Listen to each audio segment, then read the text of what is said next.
ফের শিরোনামে মোদির ধ্যান। 2019-এর কেদারনাথের পর এবার কন্যাকুমারী। লোকসভা নির্বাচন শেষ হওয়ার আগে মোদির ধ্যানস্থ অবতার নিয়ে জোর জল্পনা।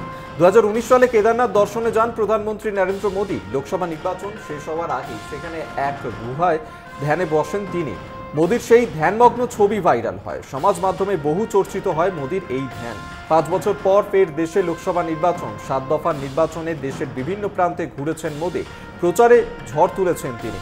শেষ দফার আগে ব্যস্ততার অবসান ঘটাতে চান মোদি। এবার কন্যাকুমারীতে ধ্যানে বসবেন মোদি। কন্যাকুমারী বিবেকানন্দ ব্লক মেমোরিয়ালে যাবেন মোদি। সেখানকার জনপ্রিয় ধ্যান মণ্ডপমে ধ্যানে বসবেন তিনি। 30শে মে থেকে 1 জুন পর্যন্ত রক মেমোরিয়াল পরিদর্শন করবেন মোদি। প্রচার পর্বের শেষে তামিলনাড়ু পৌঁছবেন তিনি। স্বামী বিবেকানন্দের ধ্যানস্থলেই বসেই রাত দিন ধ্যান করবেন।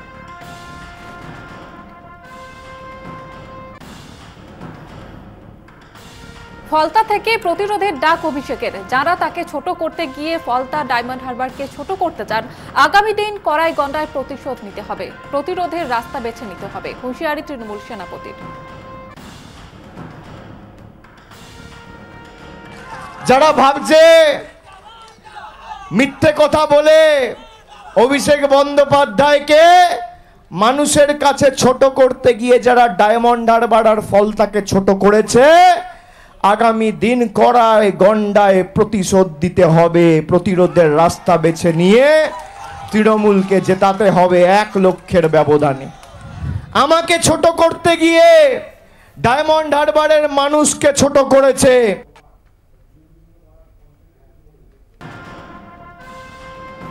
ঋতুপর্ণা সেনগুপ্তকে ইডির তলব। রেশন দুর্নীতি মামলায় তাকে সাক্ষী হিসেবে ডাকা হয়েছে। তদন্তকারী অফিসারদের দাবি, রেশন দুর্নীতির টাকা ঋতুপর্ণা সেনগুপ্তের অ্যাকাউন্টে ঢুকেছে। কেন তিনি টাকা নিয়েছিলেন, কে তাকে টাকা দেন, এই বিষয়ে জানতে তাকে তলব করা হয়েছে। হাজিরার সময় তার অ্যাকাউন্ট সম্পর্কিত নথিও সঙ্গে রাখতে বলা হয়েছে।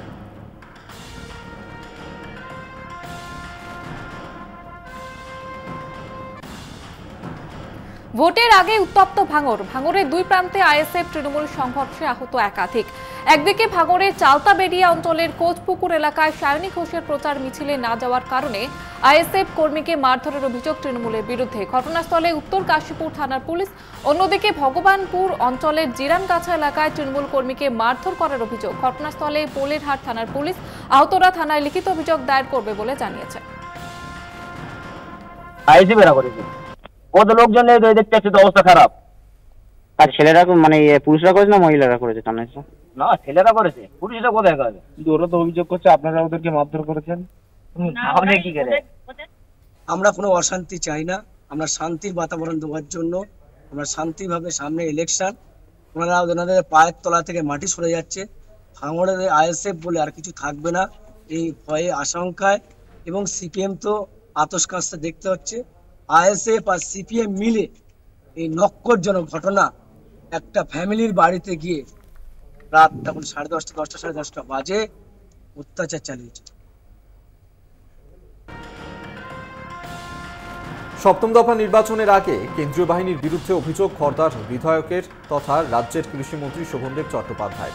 তাঁর অভিযোগ, খড়দহে বিজেপির হয়ে কাজ করছে কেন্দ্রীয় বাহিনী। গ্রামের দিকে মানুষের বাড়ি বাড়ি গিয়ে কড়া নাড়ছে বাহিনীর জওয়ানরা, অভিযোগ শোভনদেবের। খবর আছে, একটু আমাকে সকালবেলায় গ্রাম থেকে ফোন করেছিল যে প্যারামিলিটারি লোকেরা গিয়ে লোকের বাড়িতে কড়া নাড়ছে। কেন নাড়বে? কেন নাড়বে? ওদের কোন ক্ষমতা আছে? লোকাল পুলিশ সঙ্গে নিয়ে যেতে হবে, ওরা হট করে একটা বাড়িতে ঢুকতে পারে না। এ ধরনের কাজ করে একটা প্যানিক করার চেষ্টা করবে, কিছুতেই কিছু হবে না। বিজেপি হয়ে করছে, আবার কাছে করবে।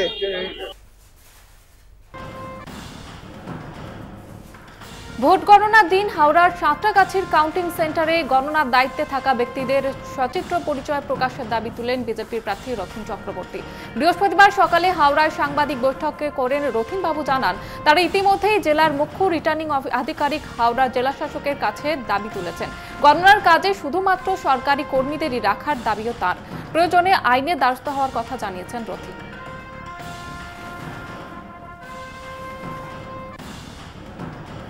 শেষ দিনের প্রচারে ঝড় তুললেন যাদবপুর লোকসভা কেন্দ্রের বাম প্রার্থী সৃজন ভট্টাচার্য। শনিবারের ভোটে ছক্কা হাঁকানোর দাবি তাঁর। বারুইপুর পৌরসভার 4 ও 5 নম্বর ওয়ার্ডে দলীয় কর্মী সমর্থকদের নিয়ে প্রচারে নামেন তিনি। তার সঙ্গে ছিলেন পলিট ব্যুরো সদস্য নীলোৎপল বসু। শেষ দিনের প্রচারে বেরিয়ে সৃজন বলেন, মানুষকে ভোট দেওয়ার ব্যবস্থা করতে হবে, পুলিশ প্রশাসনকে নিরপেক্ষ থাকতে হবে, মানুষ নিজের ভোট নিজে দিতে পারলে তিনি ছক্কা মারবেন বলে দাবি সৃজনের। একই সঙ্গে বিজেপি ও তৃণমূলকে কটাক্ষ করেন তিনি। তৃণমূল ও বিজেপি সেটিং করে চলেছে বলেই তোপ সৃজনের। মানুষকে নিজের ভোট নিজে দিতে হবে, তার বন্দোবস্ত করতে হবে প্রশাসনকে। পুলিশ তৃণমূলের সাথে হেলে না থেকে পুলিশ মানুষের জন্য কাজ করবে। নির্বাচন কমিশন আছে, সেন্ট্রাল ফোর্স আছে, আমাদের পার্টি আছে, আমরা আছি। সবাই মিলে মানুষের মতদান করার অধিকার প্রয়োগ করা, এইটা এনশিওর করা এখন আমাদের কাজ। মানুষ যদি নিজের ভোট দিতে পারেন, যাদবপুরে আমার নাম 4 নম্বর বোতামে আছে, যাদবপুরে মানুষ 4 মারবেন 6 মারবেন, 4-এ মারবেন 6 মারবেন। কাকে ভোট দিতে বলেছে? তৃণমূলকে। নরেন্দ্র মোদীর ছবিটা দেখেছো? শিলভদ্র দত্ত, শুভেন্দু অধিকারী আর তাপস রায়, 3টে তৃণমূলকে ঘিরে নরেন্দ্র মোদী ঘুরছে। এখন নরেন্দ্র মোদী নেমেছে এই বলতে যে সিপিএম কে ভোট দেবেন না, আর মমতা ব্যানার্জি তার রিটার্ন গিফট হিসেবে বলেছে আমি 1 তারিখ ইন্ডিয়া জোটের মিটিং এ যাব না। তাহলে দুজনের জন্য ক্যাম্পেইন করতে নেমেছে, মাঝখান থেকে গোল করে লাল ঝান্ডা বেরিয়ে যাবে। কলকাতা দক্ষিণ লোকসভা কেন্দ্রের প্রার্থী মালা রায়ের সমর্থনে বহরমপুর লোকসভা কেন্দ্রের তৃণমূল প্রার্থী ইউসুফ পাঠানের রোড শো। প্রচারের শেষে জয় নিয়ে আশাবাদী তৃণমূল প্রার্থী ইউসুফ বলেন, মুখ্যমন্ত্রী মমতা বন্দ্যোপাধ্যায় এবং অভিষেক বন্দ্যোপাধ্যায় রাজ্যের মানুষের জন্য অনেক ভালো কাজ করেছে, তাই তৃণমূলকে মানুষ অনেক বেশি আসনে জয়ী করবে। बहुत अच्छा प्रदर्शन रहेगा और काफी अच्छे सीट्स आएंगे यहाँ पर बंगाल में।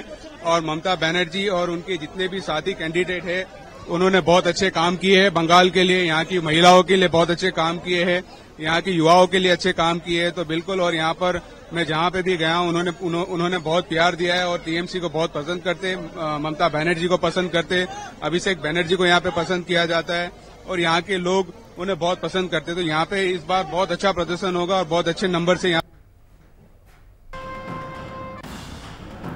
গড়িয়াহাট বাজারে শেষ মুহূর্তের প্রচারে দক্ষিণ কলকাতার বিজেপি প্রার্থী দেবশ্রী চৌধুরী। সবজি থেকে মাছের বাজার, ক্রেতা বিক্রেতাদের সঙ্গে কথা বলেন দেবশ্রী চৌধুরী।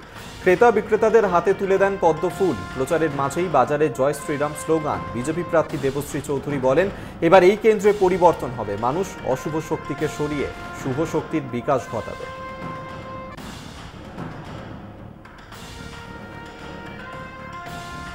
দেশজুড়ে ধর্মীয় বিভেদের মাঝেই রাজনৈতিক প্রচারে সম্প্রতি নজির তৃণমূলের বসিরহাট সাংগঠনিক জেলার আইএনটিটিইউসি সভাপতি কৌশিক দত্তর নেতৃত্বে পথে হাঁটলেন পুরোহিতরা। পশ্চিমবঙ্গ রাজ্য সনাতনী ব্রাহ্মণ ট্রাস্টের বসিরহাট শাখার পুরোহিতরা বৃহস্পতিবার সকালে প্রচার করলেন বসিরহাটের তৃণমূল প্রার্থী হাজী শেখ নুরুল ইসলামের সমর্থনে। বসিরহাট লোকসভা কেন্দ্রের 1 জুন 7ম দফায় নির্বাচন। বসিরহাটের মার্টিন বার্ন রোড সংলগ্ন কাছারিপাড়া, বার্মা কলোনি এবং ষষ্ঠী বটতলা সহ একাধিক এলাকায় সনাতনী পুরোহিতরা মিছিলে হাঁটলেন।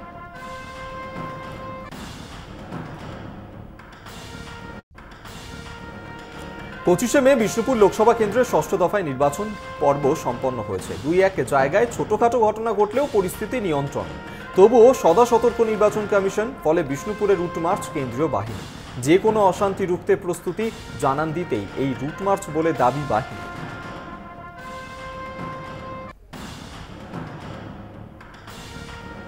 দুটি পৃথক জায়গায় বোমা উদ্ধারে ব্যাপক চাঞ্চল্য মুর্শিদাবাদের ডমকলে আতঙ্কে এলাকা বাসিন্দারা। ডমকলের অম্বরপুরে ব্যাগ ভর্তি তাজা সকেট বোমা উদ্ধার হয়েছে। বোমা উদ্ধারের পরে শুরু অভিযোগ পাল্টা অভিযোগের। বুধবার রাতে গোপন সূত্রে খবর পেয়ে অম্বরপুর এলাকার আমকাঁঠাল বাগানের পাশের একটি চাষের জমি থেকে বোমা উদ্ধার করে ডমকল থানার পুলিশ। স্থানীয়দের দাবি, ভোটের পর থেকে উত্তেজিত রয়েছে এলাকা। পাশাপাশি মুর্শিদাবাদের সাগরপাড়া থানার সীমান্তবর্তী পোল্লাগাড়ির এলাকায় একটি বাড়ির উঠানে বোমা উদ্ধারেও ব্যাপক চাঞ্চল্য ছড়িয়েছে। রাতের অন্ধকারে কে বা কারা বোমা রেখেছে তদন্তে সাগরপাড়া থানার পুলিশ।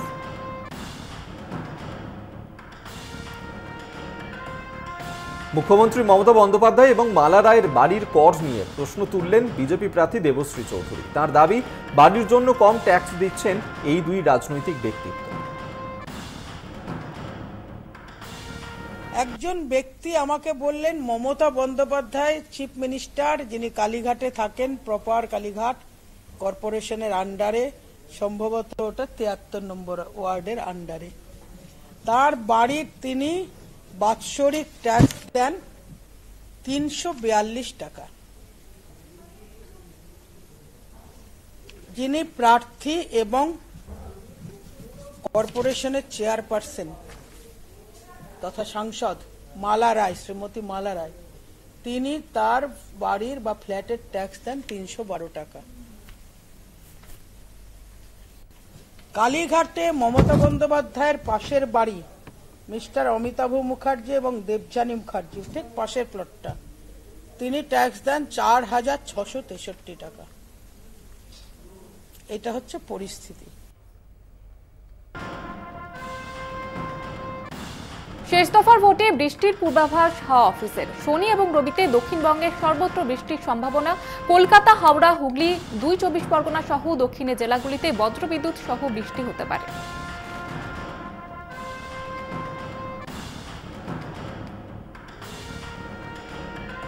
এক তারিখ এবং 2 তারিখ এই দুটো দিনেই দক্ষিণবঙ্গের সবকটি জেলাতেই কিন্তু আপনার হলুদ সতর্কতা দেওয়া হয়েছে। thunderstorm with lightning, rain and with gusty wind speed reaching 40 to 50 km/h। এটা আমাদের কলকাতা, উত্তর 24 পরগনা, দক্ষিণ 24 পরগনা তিনটেতে দেওয়া হয়েছে। 1 তারিখে, তার মধ্যে 1 তারিখও আছে, 2 তারিখও আছে এবং 3 তারিখও আছে। লোকসভা নির্বাচনে প্রধানমন্ত্রী নরেন্দ্র মোদীর প্রার্থী পদ বাতিলের আবেদন খারিজ করল দিল্লি হাইকোর্ট। এই আবেদন করে আদালতে মামলা করেন ক্যাপ্টেন দীপক কুমার। ক্যাপ্টেনের অভিযোগ, 2018 সালে মোদী ও তাঁর সহযোগীরা মিলে একটি বিমান দুর্ঘটনার ষড়যন্ত্র করেন, যার চালক ছিলেন তিনি।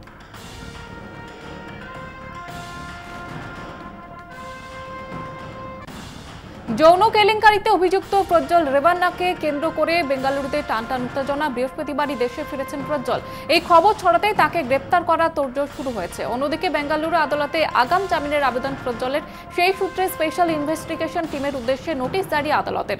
31শে মে আবেদনের শুনানি। অন্তত 3টি যৌন কেলেঙ্কারির অভিযোগ রয়েছে তার, এবং তারই জন্য মামলার অভিযুক্ত সংসদ সদস্য এবং সাসপেন্ড হওয়া জনতা দল সেকুলার নেতা প্রজ্জ্বল। তিনি গ্রেপ্তারি এড়িয়েছিলেন। সোশ্যাল মিডিয়াতেও ভাইরাল হয় প্রজ্জ্বলের রেভান্নার যৌন কেলেঙ্কারির ছবি।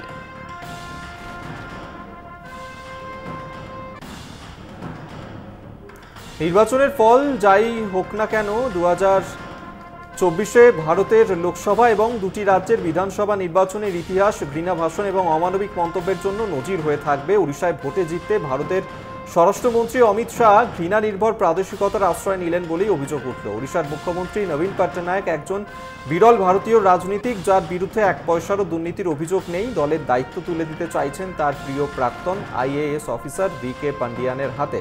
গত মঙ্গলবার ওড়িশার ভদ্রক লোকসভা আসনের চাঁদবলিতে নির্বাচন বক্তৃতায় স্বরাষ্ট্রমন্ত্রী অমিত শাহ বলেন, গৌরবময় ওড়িশার কি এমন দুর্দিন যে একজন তামিল বাবু ওড়িশা সরকার চালাবে?